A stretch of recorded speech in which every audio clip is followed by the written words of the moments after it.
Thank you for now.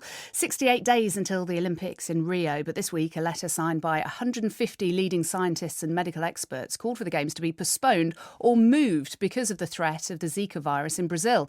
The letter was sent to the World Health Organization, who dismissed its concerns, stating that the Games wouldn't significantly alter the spread of the virus. Well, let's get some reaction now to this story from one of the report's authors, Dr. Chris Gaffney of Zurich University. And we're also joined by a 800-metre runner, Lindsay Sharp, who's one of Britain's leading meadow hopes for the Games. Good morning to both of you. Morning. First of all, Dr. Gaffney, for anyone who may not be totally familiar with Zika, what is it, how's it spread, and why is it so dangerous? Well, Zika is a virus transmitted by the Aedes aegypti mosquito, and it's transmitted similar to other viruses like dengue, chikungunya, and it has been known to cause Guillain-Barré syndrome, which is a neurological disorder, as well as microcephaly in children. And some of the pictures and stories coming out of Brazil of women who have contracted Zika while pregnant are truly heart-wrenching. And what we know is that the mosquito is a significant vector, that Rio is one of the epicenters of the Zika epidemic in Brazil, and it's also transmitted sexually. And so people can be asymptomatic and transmit to their partners. And so this is a real concern. OK, but why would moving or postponing the Olympics make a difference, do you think?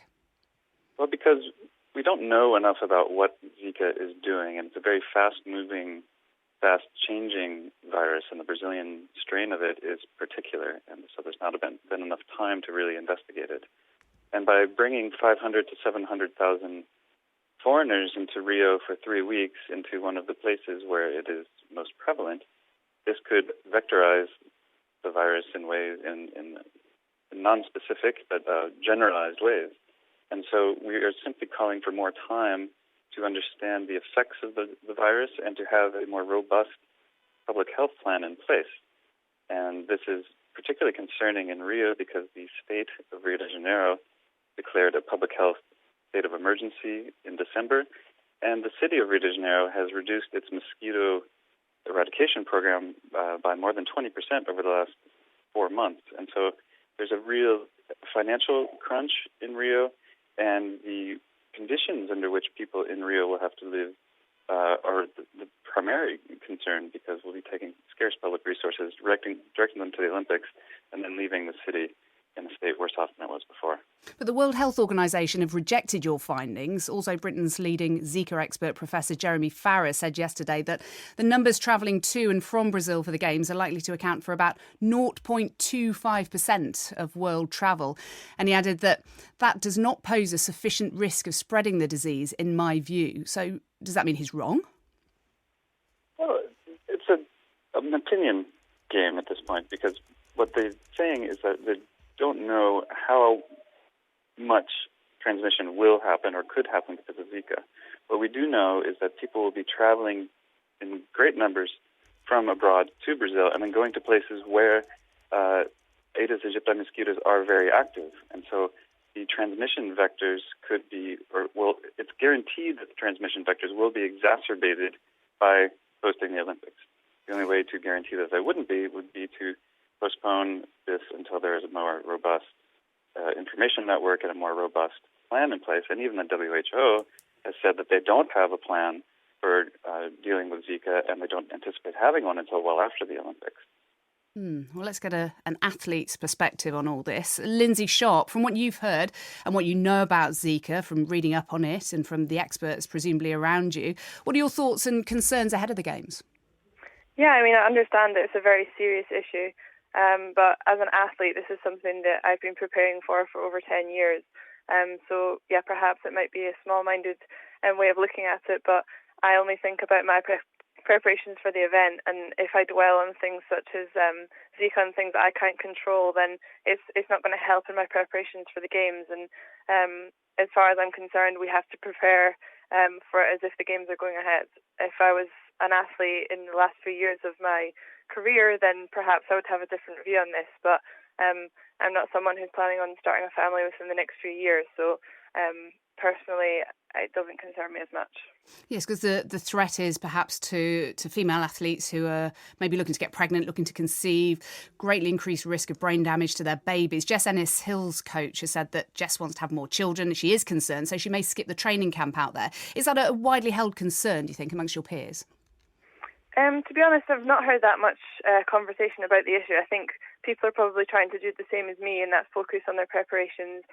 We actually don't even know if we've made the team yet, so it's very hard to think about things such as that when perhaps selfishly you're only thinking about your own preparations. Yeah, that's probably not a surprise. Well, Dr. Gaffney, can it affect men looking to get their partners pregnant as well as women looking to get pregnant? Yes, this is one of the concerns, and the Australian Olympic Committee has responded to this by saying that they're going to distribute 330,000 Zika-proof condoms to the Olympic Village. And one of the main issues that we have noted in our letter is that there's simply not enough known. We do know it is transmitted by sexual activity, and people can be asymptomatic. And so tourist athletes that could get bitten by a Zika-infected mosquito could not show symptoms and then transmit it to their partners later. And there's simply no plan in place to deal with this. And one of the other things that we are very concerned about with the WHO's letter and the IOC's position is that there's no talk whatsoever about eliminating some of the problems that exist in Rio de Janeiro or in Brazil, where the virus is going to be present after the Olympics. And so the World Health Community, rightly concerned with the athletes' health and the tourists' health, but where the games are being held is more important, one could argue, because the conditions that produce Zika areas are due to poor urbanization, poor sanitation, poor water provision, and open sewers. And these questions are not being addressed at all by the WHO or the IOC. And I think athletes should rightly raise their concerns about how the Olympics are impacting the places in which the Games are going to be held. Well, on that note, Lindsay, Novak Djokovic, the tennis player, has said the idea of cancelling the Games because of concerns over Zika would be unthinkable. Greg Rutherford has decided he won't be taking his partner and his young child to Rio because of the virus. What are your thoughts on the Olympics potentially being cancelled or postponed? I'd probably have to agree with Djokovic. I think before major championships like this, there are often scares. Like I think before London, there was talk of concerns over security, and I understand this is a much different situation, but I do think that it's kind of scaremongering tactics, and usually these things pass. For example, London, we didn't have any problems with the security in the end, so I mean, hopefully it'll pass without any issues, but I don't see the Games being postponed. Dr. Gaffney, what's the worst case scenario, do you think, that could potentially happen here? Well, the worst case scenario is that we could have a radical vectorization of Zika, and people could be bringing the virus around the world and have a spate of microcephalitic children, and so on. And so this could be blown into a major global health concern. I'm not suggesting that it is 100% possible, not trying to scaremonger, just saying that there needs to be a little more time in order to put a plan in place.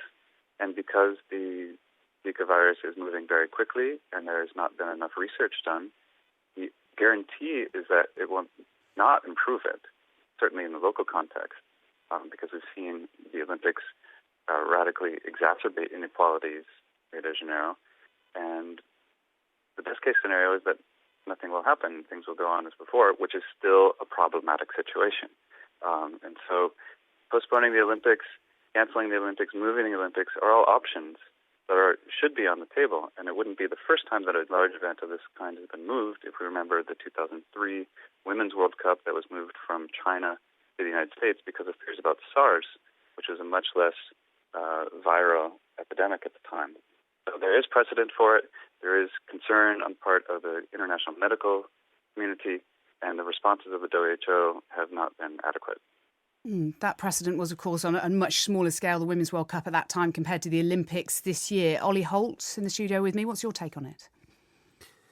Well, I think it's one of those things that until now, really, it hasn't seemed particularly real. Everybody's attention has been on other sporting things. But I think the longer that the problem persists and it's not going away, then the more serious people's concerns are going to grow. And I think that it's easy to be selfish about this and think, okay, from a personal point of view, it wouldn't be particularly pleasant to get Zika, be like getting dengue, which isn't very pleasant. But I think the more you think about it and the more you think this idea that the visitors, the hundreds of thousands of visitors to Rio could spread this virus to potentially very vulnerable areas like Southeast Asia, you start to realise what the possible consequences could be. I think one other thing, Jackie, it's slightly sad that we are looking at this purely through a prism of what can happen to us and what can happen to athletes when Brazil has been suffering through this for quite a while, and really we don't seem to take too much notice of it until we start to worry about what might happen to a major sporting event. I guess the concern here is it being spread worldwide, even more so than it is now. Dr. Gaffney, thank you very much for joining us here on 5 Live.